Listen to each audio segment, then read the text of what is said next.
Welcome my dear student, आपका स्वागत है। Hello dear students, R D. Sharma class 7 solutions exercise 14.1 lines and angles. देखिए, first question is on your screen. Write down each pair of adjacent angles shown in figure 13। ये जो figure दिया गया है, diagram दिया है, इसमें आपको एडजेसेंट एंगल्स लिखने हैं। कौन कौन से हैं एडजेसेंट एंगल्स? कौन से होते हैं? जिनकी कॉमन वर्टेक्स होती है और जिनकी कॉमन आर्म होती है। ठीक है, जैसे ये आर्म है, ये कॉमन है किसकी? इस एंगल और इस एंगल की, और कॉमन वर्टेक्स है ये, और दो नॉन कॉमन आर्म्स है जो दोनों साइड में होती है। तो ये जो दोनों एंगल हैं, कौन से? DOC और BOC। ठीक है, ये दोनों क्या है? एडजेसेंट एंगल है। This plus this are adjacent angles. Similarly on this vertex, this B is a common arm for COB and OBA. So COB and OBA are also adjacent angles. Clear? Question number 2 में name all the pairs of adjacent angles. इसमें adjacent angles कौन कौन से, उसके pairs के नाम लिखना है। देखिए, ये वर्टेक्स है, इसके ऊपर ये कॉमन आर्म है, इस कॉमन आर्म पे एक कॉलम है, एक एंगल ये है और एक एंगल ये है, यानी एक एंगल हो गया EBA ये, और एक हो गया ABC। ये दोनों जो है आपके हैं। नेक्स्ट क्या है? इसमें एक हमारे पास में जो है ये वर्टेक्स है और ये कॉमन आर्म है। इसके ऊपर कौन कौन से हैं? देखिए, ये BAC, ठीक है, BAC और CAD। क्या? CAD। ये दोनों जो है एडजेसेंट एंगल्स है। इसके अलावा देखिए, एक वर्टेक्स आपका ये है, इसके ऊपर क्या है? BCF। ठीक है, BCF, और दूसरा कौन सा है? BCA। तो ये ACB बोल सकते हैं इसको, ACB और BCF, ये दोनों एडजेसेंट है। इसके अलावा देखिए, BAC एंड CAD हमने देख लिया है। BAC CAD, BAC and CAD, ये हो गया आपके कॉमन। अब आप आते हैं 2 में। इसके अंदर क्या है? एडजेसेंट एंगल्स कौन से हैं? देखिए, ये आपका, ये तो कॉमन वर्टेक्स नहीं है क्योंकि इसमें एक ही कॉलम ही है, एक ही एंगल है, इस साइड में एंगल नहीं है। तो एक आपका कॉमन वर्टेक्स A है, इस एक के ऊपर ये दो एंगल हैं, एक है आपका BAD और दूसरा आपका DAC। ठीक है, DAC और BAD, ये दो आपके एडजेसेंट एंगल हो गए। इसी तरफ से आपका कॉमन वर्टेक्स कौन सा है? ये D है। D पर दो एंगल है, एक कौन सा है? BDA और दूसरा कौन सा है? CDA। ये आपके कॉमन वर्टेक्स के ऊपर एडजेसेंट एंगल्स हो गए। Question 3, right down each linear pair, each pair of vertically opposite angles. इसमें आपको दो क्वेश्चन हैं। एक का है कि एक लाइनियर पेयर्स कितने हैं। फर्स्ट ये है कि लाइनियर पेयर कितने हैं। देखिए, लाइनियर पेयर क्या होता है? The two adjacent angles are said to form a linear pair of angles if their non common arms are opposite. यानी कि अगर जैसे मान लीजिए आपका ये लाइन है, इस लाइन के ऊपर ये एंगल और ये एंगल, ये लाइनियर पेयर है। क्यों? कि इसकी जो है दो आर्म्स है, दो ऑपोजिट डायरेक्शन में जाती है, एक इस तरफ जा रही है, एक इस तरफ जा रही है, इसलिए these are called linear pairs. तो हमारे पास लाइनियर पेयर्स कौन सा हो गया? एक हो गया एंगल 1, ठीक है, एक हो गया आपका एंगल 1 और एंगल 2, ये दोनों लाइनियर पेयर्स हो गए। इसी प्रकार से इस ये एंगल 3 और एंगल 4 ये भी इस लाइन के ऊपर है, इसलिए हम कहेंगे कि एंगल 3 और एंगल 4 भी लाइनियर पेयर है। ओके, अब देखिए इस लाइन के ऊपर और कौन से हो सकते हैं। ये जो लाइन ऐसे ले लो आप, इस पे क्या एंगल 1 और 3 एक ही लाइन पे है, इसीलिए ये लाइन पेयर हो गए। तो एंगल 1 एंड एंगल 3 और एंगल 2 एंड 4 भी लाइनियर पेयर है, एंगल 2 एंड एंगल 4 भी है। इस तरफ आप आइए, यहां पर भी देखिए ये जो लाइन है इसके ऊपर दो कौन सा है, 5 और 6 लाइनियर पेयर है। 5 and angle 6 are linear pair. 7 and 8 दूसरी साइड में है, लाइनियर पेयर है। Angle 7 and angle 8 are linear pair. 5 and 7 इस लाइन के ऊपर, ये जो लाइन है इसके ऊपर दो एंगल हैं 5 एंड 6, तो angle 5 and angle 7 are linear pairs and angle 6 and angle 8 are linear pairs. ठीक है, ये तो हो गया आपका part 1।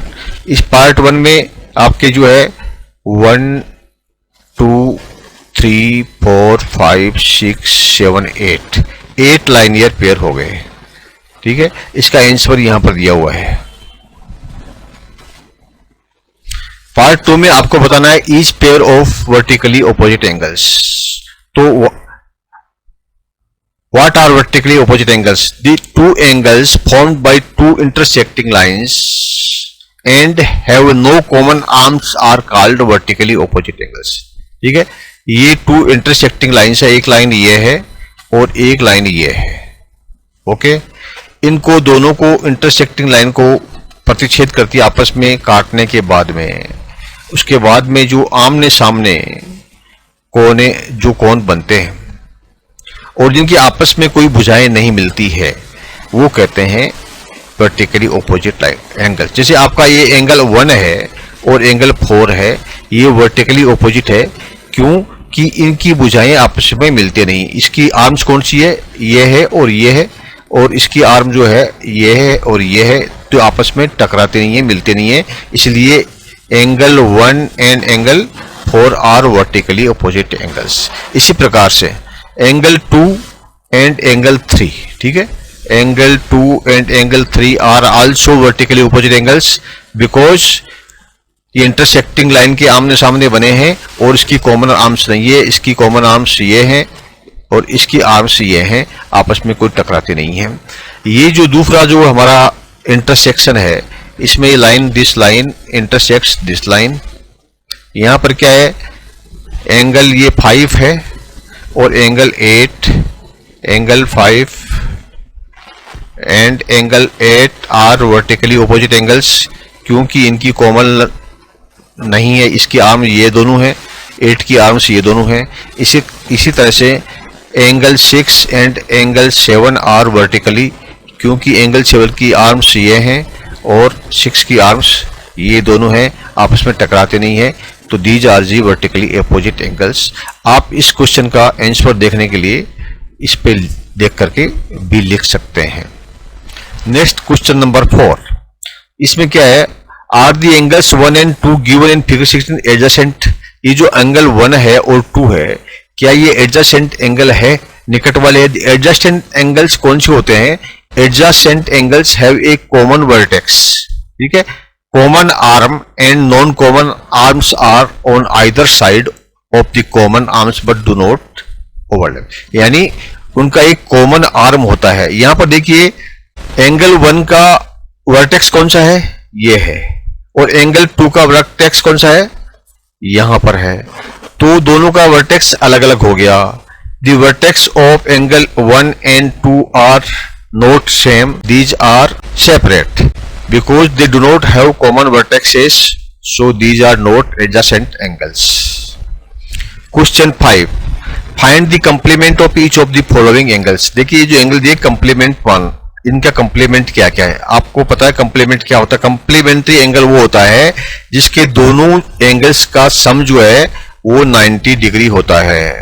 Some of angle 1 plus angle 2 equal to 90 degree होता है। यहां पर आपको कंप्लीमेंट दिया हुआ है 35, ठीक है। तो 35 है तो इसका जो एंगल 1 है 35, तो एंगल 2 कितना होगा? 90 में 35 लेस करेंगे, ठीक है। 90 सबस्ट्रैक्ट 35, तो ये कितना हो गया? 55। तो 55 जो है इसका हो गया सप्लीमेंट। 72 का कितना होगा? 19 माइनस 72, तो ये आपका हो गया 18, ठीक है। तो ये हो गया 18। इसी तरह से 45 का कितना होगा? 90 माइनस 45, ये हो गया 45। ये सप्लीमेंट्री एंगल 45 का सप्लीमेंट्री एंगल कौन सा है? 45 है। और 85 का कितना है? 19 माइनस 85 इक्वल टू 5, तो इसका कौन सा हो गया? 5 degree. Clear? Question 6, find the supplement of each of the following angles. ये जो एंगल्स हैं इनके सप्लीमेंट बताइए। सप्लीमेंट क्या होता है? सप्लीमेंट्री एंगल कौन से होते हैं? जहां पर कोण 1 और कोण 2 इक्वल टू 180 डिग्री होता है, तब वो सप्लीमेंट कहलाते हैं। एक दूसरे के कोण 1 का 2 और 2 का 1 सप्लीमेंट हो जाएगा और सप्लीमेंट्री एंगल कहलाएंगे। देखिए यहां पर क्या दिया है, आपको पता करना है कि ये जो 70 डिग्री वाला एक है, इसका दूसरा क्या होगा, ठीक है, ताकि ये सप्लीमेंट हो जाए, ठीक है। यानी आपको 180 में से लेस करना है 70, तो ये आपका 110 जो है ये एंगल होगा, ये इसका सप्लीमेंट हो जाएगा, ठीक है। इसका सप्लीमेंट कितना हो गया? 110। इसी तरह से 120 का है तो 180 minus 120, 60 is the supplement of this. 135, 180 minus 135, तो ये आपका हो गया 45। तो 45 is the supplement of third. 135 and 100 minus 90, तो 90 is the supplement of number 4। Clear? Question 7, identify the complementary and supplementary pairs of the angles from the following pairs. देख लिए complementary कौन से होते हैं? जो 90 डिग्री के होते हैं। और सप्लीमेंट्री कौन से होते हैं? जो 180 डिग्री के होते हैं, ठीक है। हमको देखना है, इसमें आइडेंटिफाई करना है कौन किसका टोटल 90 होता है, किसका 180 होता है। देखिए 20 में आपने ऐड किया 65, तो कितना हुआ? 90, तो ये क्या हो गया? कंप्लीमेंट्री, ठीक है। 120 में प्लस किया आपने 60, कितना हो गया? 180, ये क्या हो गया? सप्लीमेंट्री। 63 में आपने प्लस किया 27, टोटल सम हो गया 90, ये क्या हो गया? कंप्लीमेंट्री। 100 में आपने ऐड किया 80, टोटल हो गया 180, ये क्या हो गया? Supplementary. Clear? Thank you my dear student. Please like and subscribe